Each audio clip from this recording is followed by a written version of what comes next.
So that could be a marker. I need science. I just want to understand how hadiths are transmitted, how people narrate, how authenticity of hadith literature based on the character, how much we can rely on them.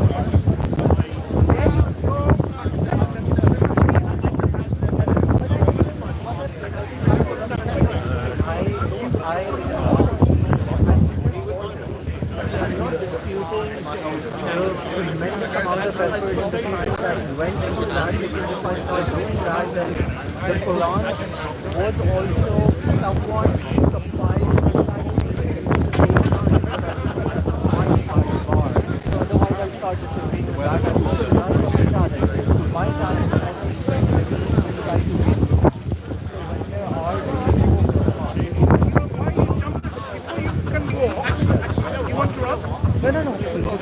then start and feel content with what starting approach you have and continue that journey. Once you've passed the basic and the elementary, then go into intermediate and advanced. Then you can think about it, okay, now I understand the basic science and all these things. Then you can step into the more advanced and specialization of this matter. Doesn't that make sense?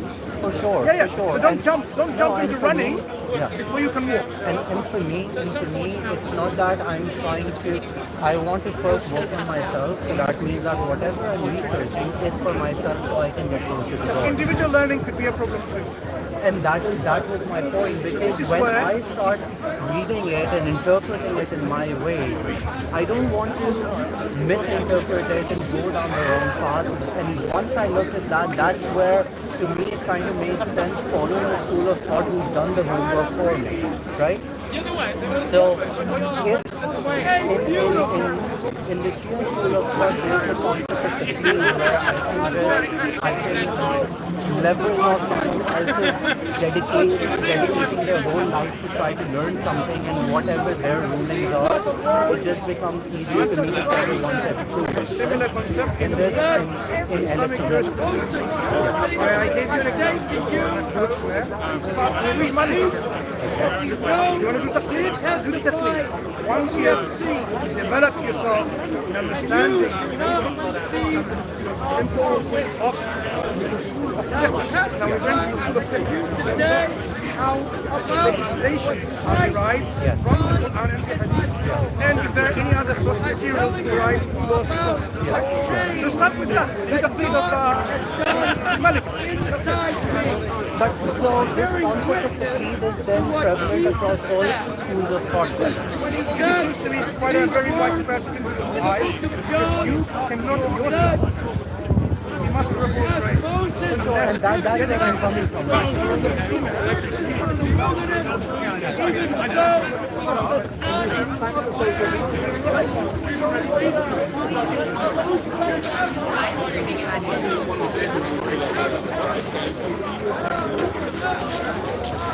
Same thing.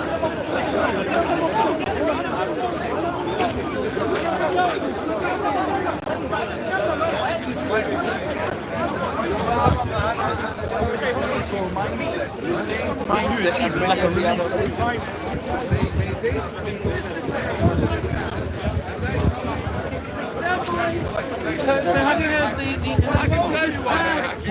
Parents like them in the exactly, which you realise when they're you realise that having a bit of hanky-panky is not worth bringing a child into existence for. Do you know what I mean? If your dad would have had control of the, if your dad would have had control of the domestic structure, if your dad would have taken part. Symbol is. No, not We know what that symbol is. You know what that is? Madrid?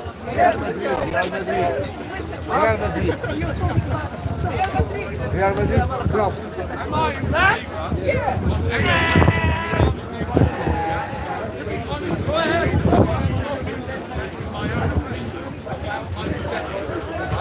Go ahead. And tell that their granddaughters were being physically raped by a kind of gangs of Asian Muslim men under the police threatened to arrest those grandparents. And so it wouldn't surprise me. And no one should be surprised. No one should be surprised at the fact that the police have systematically failed to uphold the law, because they do it on a whole range of causes and events. So it wouldn't surprise me that the police failed you and other abuse survivors. Yeah.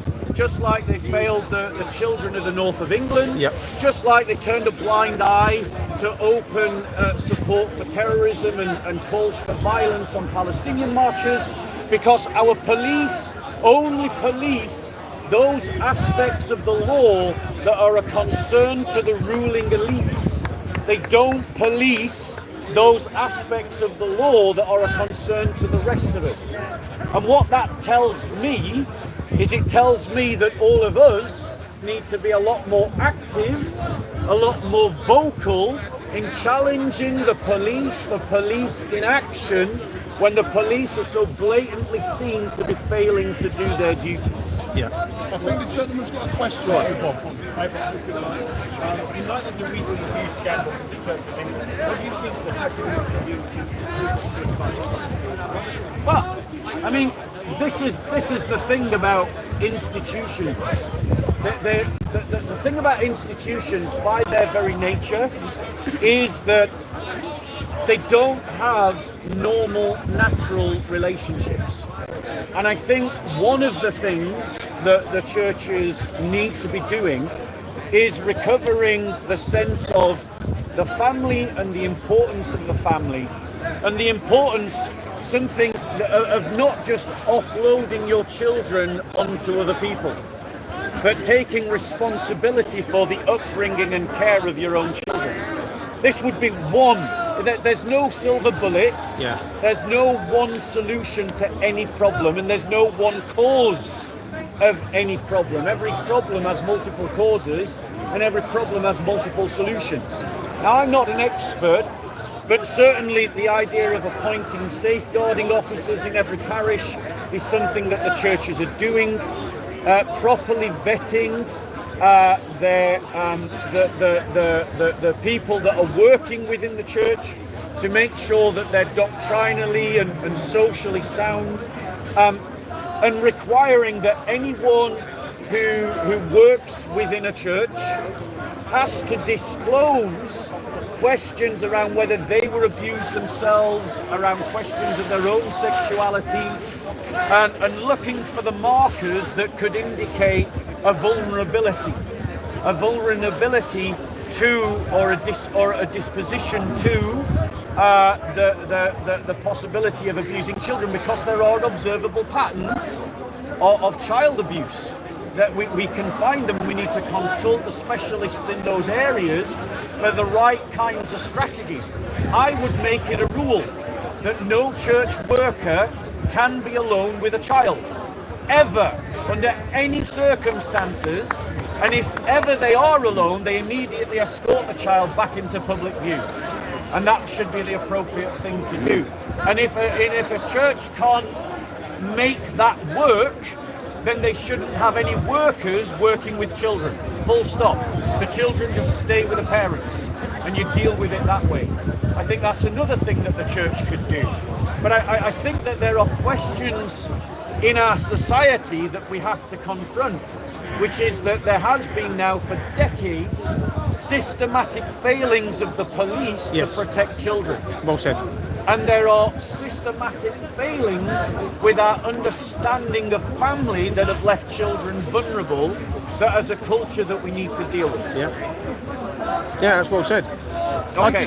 Rob, before you go, I do want to go on to my own topics. Yeah, but can I just turn around and just ask this one? Somebody in the chat turned around and said, because we touched on some abusers, when they've been abused, go on to abuse. We said some, we didn't say all abusers. Correct. And that's one word I'm going to just correct in the chat. And somebody's live has joined the chat and said not all the people. Absolutely right.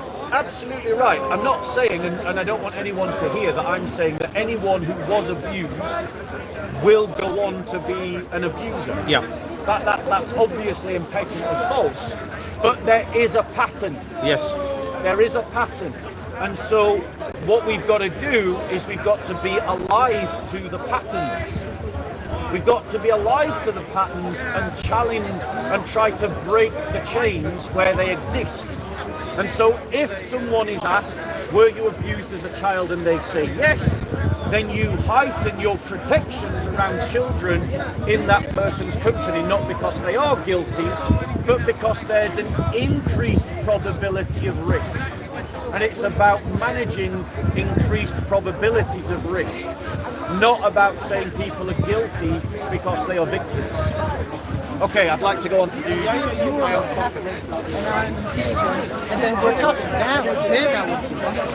You see what I'm saying? That's what I was saying.